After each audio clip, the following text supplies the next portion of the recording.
Ernesto Amorós, Director Nacional de Doctorados, especialista en el área de emprendimiento de la Escuela de Negocios. Ha participado en la evaluación de políticas públicas pro emprendimiento en diferentes países.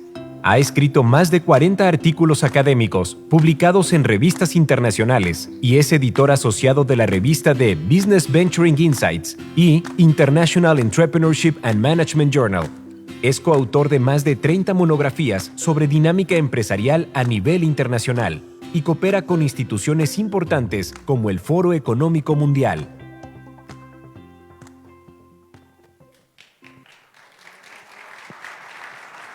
Gracias. Bueno, pues muy buenos días a todos.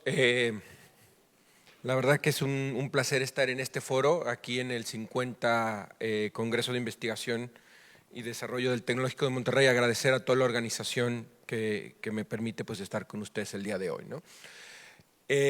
Yo quiero hacer una reflexión en torno a los temas de innovación, emprendimiento y tecnología, que si bien están muy vinculados, no necesariamente son lo mismo.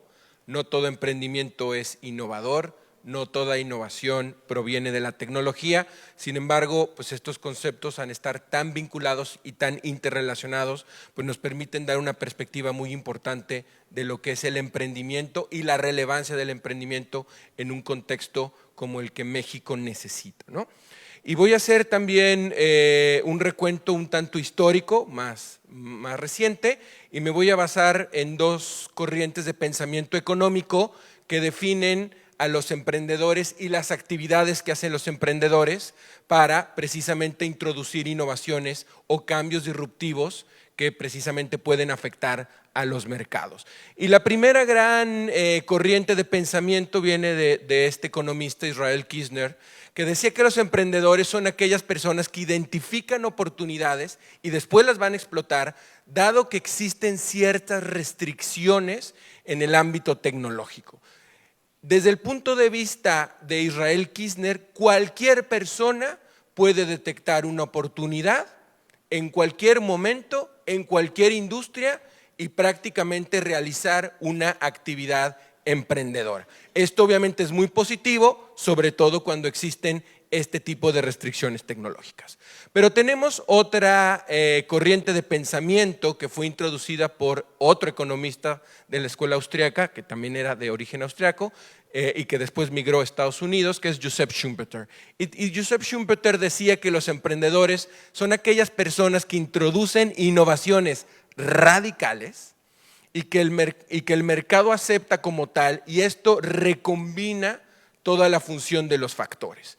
Y de hecho Joseph Schumpeter tenía una frase muy interesante que decía que los emprendedores son aquellos que hacen destrucciones creativas, recrean el mercado, dado que esta innovación que ellos van a introducir va a cambiar radicalmente las reglas del juego. Y uno diría, bueno, pues ¿cuál es mejor?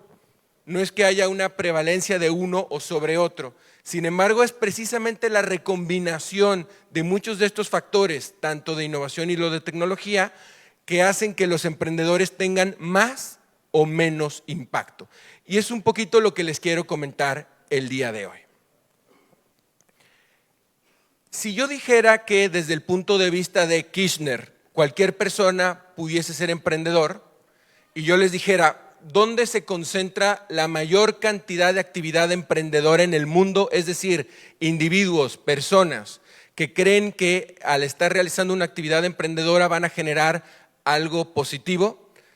Según datos de un proyecto en el cual yo he estado involucrado desde hace algunos años, que es el Global Entrepreneurship Monitor, la mayor cantidad de actividad emprendedora en el mundo está concentrada en los países de menos ingresos.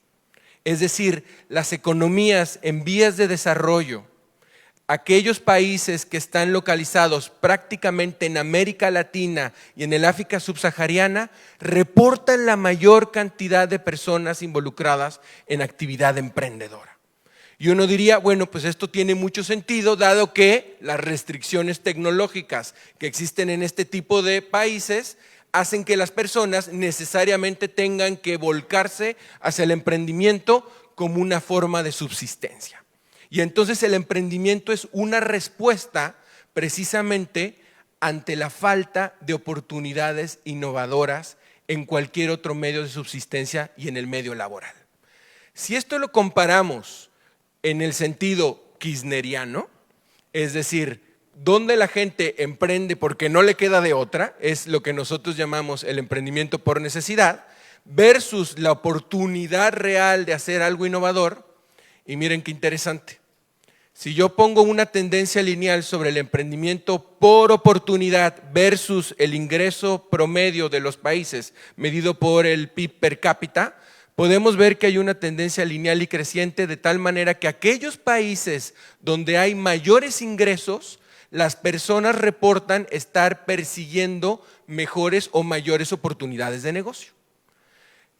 Al contrario, hay una tendencia exponencial y decreciente, versus a los emprendedores por necesidad. Es decir, en los países donde hay mayores ingresos, el porcentaje de personas que emprenden por necesidad es mucho menor y decrece de esta manera exponencial.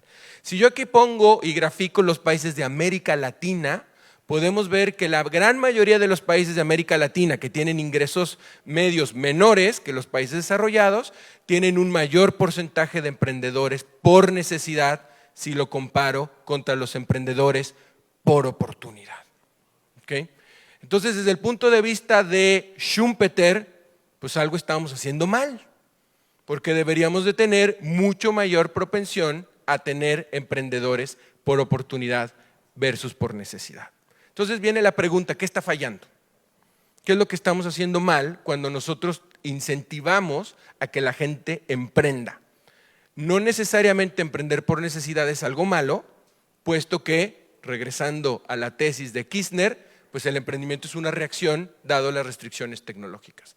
Sin embargo, cuando nosotros vemos un modelo, estoy tomando un modelo de mi colega Eric Stamp, el modelo que resume los elementos del ecosistema de emprendimiento, uno puede ver ahí que hay condiciones del sistema que tienen que ver precisamente con el desarrollo de innovación y tecnología, como puede ser redes, conocimiento, financiamiento, talento, etcétera, etcétera, que está vinculado a esta noción de outcome, es decir, aquel emprendimiento innovador que agrega valor a la economía. Y eso es lo más importante. Nosotros tenemos que poner énfasis en cómo la ventaja tecnológica o a veces las desventajas tecnológicas las podemos reacomodar de tal manera que la innovación y el emprendimiento nos lleven a mayor valor agregado total a la economía. El problema es que nos centramos históricamente en los outputs. Tengo muchos emprendedores, quiero salir bien en la fotografía, entonces tengo millones de personas que están emprendiendo. Créanme que eso no sirve absolutamente de nada. Aquí es una cuestión de calidad, no de cantidad. Y lo más importante aquí es que precisamente si nosotros nos damos a la tarea de enfocarnos en el emprendedor schumpeteriano, es donde vamos a encontrar que hay mucho más valor agregado hacia la economía. Entonces, les voy a hacer una pequeña reflexión sobre la historia de dos países.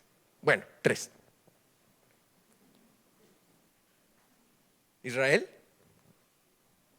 y Corea. Modelos de desarrollo completamente diferentes. Corea, un país que ha tenido un desarrollo industrial tardío, pero que ha hecho una apuesta por grandes conglomerados internacionales que han introducido un montón de productos, servicios y tecnologías. Hoy, por poner un ejemplo, Samsung es el mayor empresa de manufactura de telefonía celular en el mundo, por poner un ejemplo.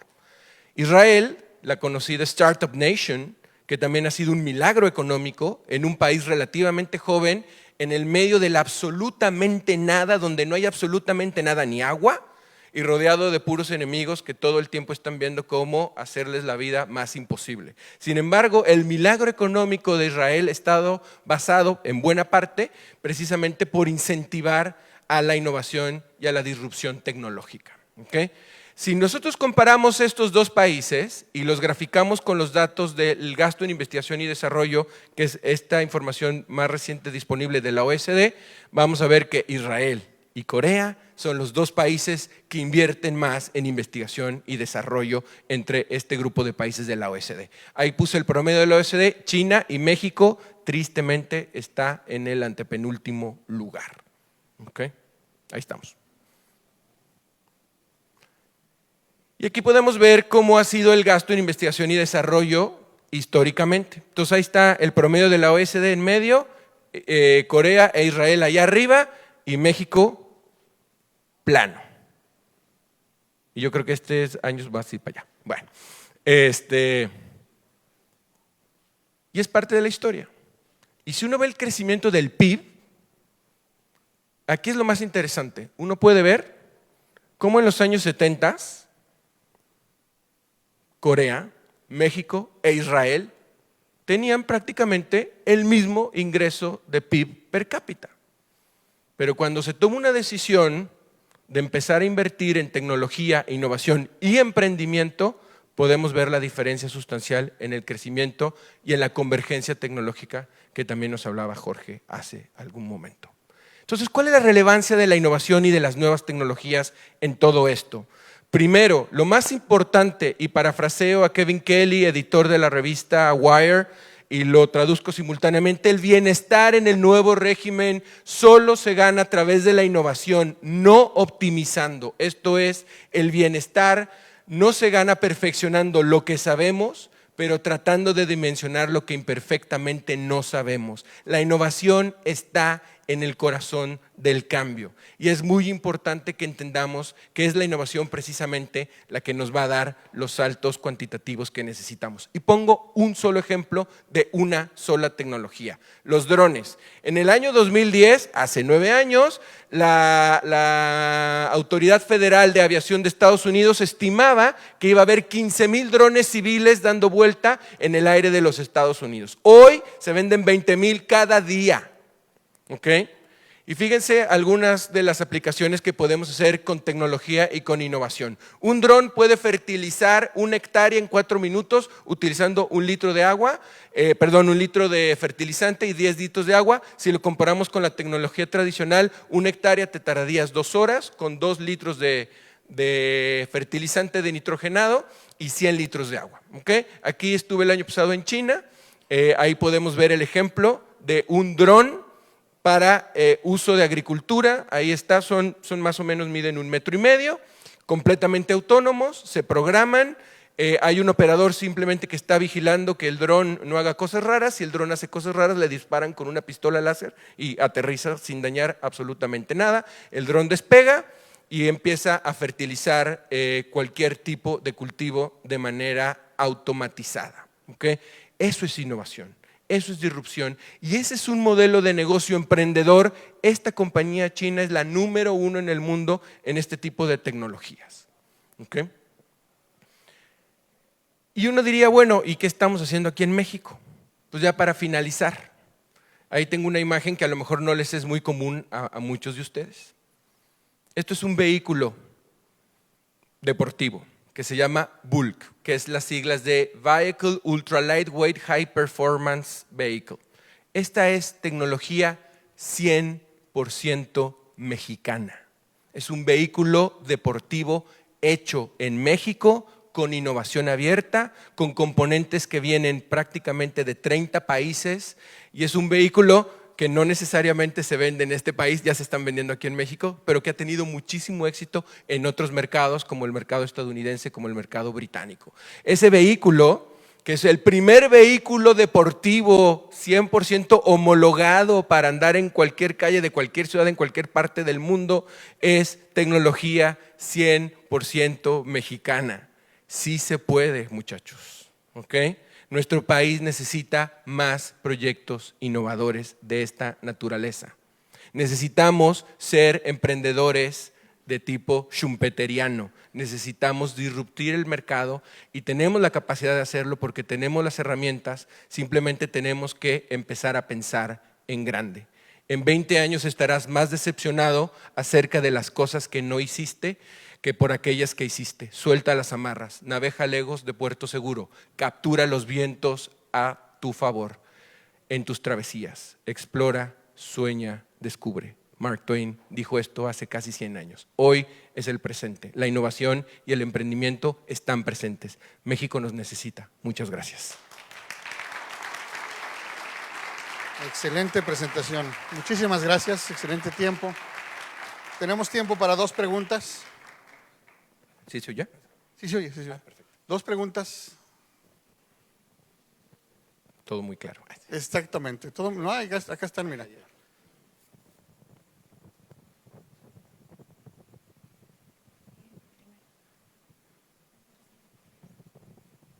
Hola, buenos días. Buenos días. Mi pregunta va enfocada a inversión, mayor inversión en investigación y desarrollo. Esto nos lleva a ideas emprendedoras y a productos emprendedores, ¿no? Como lo que nos mostraste. Pero ¿cuál sería tu comentario, tu sugerencia, tu consejo acerca de, porque esto tiene que ir muy de la mano con el gobierno? Entonces, ¿cuál sería ahí, cómo podemos llevar esta mayor inversión en investigación y desarrollo con el gobierno? O sea, porque precisamente creo yo, a menos que tú tengas una opinión, obviamente con tu experiencia, pues que el gobierno tiene que empujar también en el mismo sentido, ¿no? Okay. Sí, yo creo que aquí es las dos caras de la misma moneda. Curiosamente, la mayor inversión en investigación y desarrollo de este país la hace el sector público, lo cual también está muy mal, porque esa ecuación hay que cambiarla, ¿no? Es 80-20 más o menos y debería de ser pues mitad y mitad, ¿no? Entonces también hay un llamado al sector privado, empresas, organizaciones, instituciones, universidades, a que contribuyamos más activamente al gasto en investigación y desarrollo y no solo cargar el gasto al sector público gubernamental. Dicho esto, pues se necesitan una serie de políticas públicas mucho más efectivas, eficientes y agresivas, valga la expresión, en el sentido de incentivar precisamente y hacer apuestas en los sectores productivos que nosotros somos más competitivos. Y no se trata también de ir apuntando y que esto sea por decreto. Hay vocaciones de todo tipo en cuanto a política industrial. Un gran problema que tiene México y toda América Latina es que históricamente hemos carecido de una buena política industrial. Entonces le apuntamos a todo e históricamente queremos ser buenos en todos. Ya decía Jorge hace rato, me recordó, van a desaparecer los vehículos a combustión, entonces claramente creo que algo no estamos haciendo bien si queremos hacer una apuesta por el sector de energías combustibles, por poner un ejemplo. Entonces yo creo que tiene que haber ese balance y es un compromiso de todos los actores. No podemos dejarle solo al Estado, gobierno de turno, que haga toda la investigación en inversión en I+D. Necesitamos también que el sector privado tome las riendas activas de este tipo de iniciativas. La segunda pregunta, por favor, muchas gracias. Sí, gracias. Buen día, Enedina Carmona. Si te puedes poner de pie, por favor. Ah, claro. Porque te están viendo en toda Latinoamérica. Sí, te ven en todo el mundo. Genial. Muy buen día. Muchas gracias por la charla. Y bueno, yo como docente me gustaría que me compartieras recomendaciones cruciales para que yo como docente pueda impulsar a estudiantes a emprender de forma efectiva. Wow. Si supiéramos. Sí, es un reto. Claro, yo creo que eso es lo que hemos hecho históricamente muy bien aquí en el TEC de Monterrey. Pero básicamente 2 recomendaciones. Deja que la gente sueñe en grande. No hay que coartar, porque cualquier idea eventualmente puede llegar a ser un excelente modelo de negocios. ¿Okay? Yo creo que eso es muy importante. Hay que siempre pensar en grande. Pero tenemos precisamente que darle herramientas suficientes a nuestros estudiantes para que entiendan perfectamente en qué contexto se mueven. ¿Okay? Lo más importante aquí es no necesariamente que un producto o un servicio sea bueno o malo per se. ¿Okay? Y caeríamos en el emprendimiento kirchneriano. Hagan que la gente sea disruptiva, vea más allá de lo que ve inmediatamente, conecte las megatendencias, se vincule, trabajen de manera colaborativa y sobre todo, lo más importante, dar una respuesta a una problemática que se está presentando en nuestra sociedad. Yo creo que eso es lo más esencial que debemos hacer. Busquemos dónde están los grandes problemas para darle grandes soluciones y así evitamos el emprendimiento por réplica, por emprendimiento por necesidad, para tener emprendimiento de muy alto valor añadido. Pues bueno, con eso ya me bajo. Muchísimas gracias. Muchísimas gracias. Muchísimas gracias.